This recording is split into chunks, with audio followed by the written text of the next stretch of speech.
All right, today I'm joined by Zulma Williams, who has lived through more loss and hardship than most of us can even imagine. She's lost her mom when she was 48 and her dad just 7 years later in the middle of the COVID pandemic. That meant saying goodbye under certain restrictions without a closure that so many of us really hope for. Her story is about grief at its rawest and what it means to lose both parents as an adult and how that kind of loss changes the way you look and see life. Zulma has survived cancer, abusive relationships, and depression.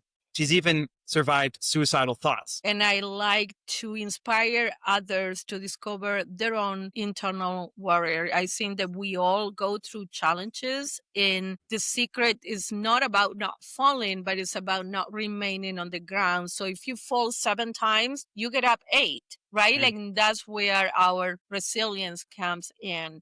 As you mentioned, I survived cancer. I went to school later in life. I started my Bachelor of Social Work at 42. I graduated at 46. I was on track to do my master's. And 6 weeks after graduation, I discovered I had breast cancer. So life is what happens when we have other plans, right? The people who you love is never out of your heart. So when you want to be close to them, you just put your hands in your Yeah. heart and you can feel them there.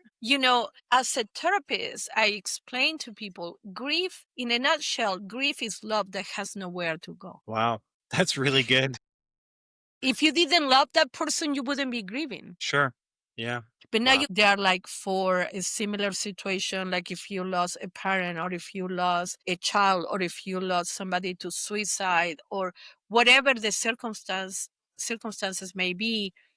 It's like that bond is so important because nobody is going to understand you better than someone else who has been in a similar situation. So grief is love that has nowhere to go. There is nothing to get over, and find your tribe.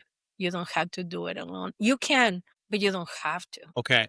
So we're gonna find our tribe. Grief is, love that has nowhere to go. So we're gonna find somewhere in our hearts to put that grief. And you don't have to. There's nothing to get over. So that's Right. that's that's what we want people to know from this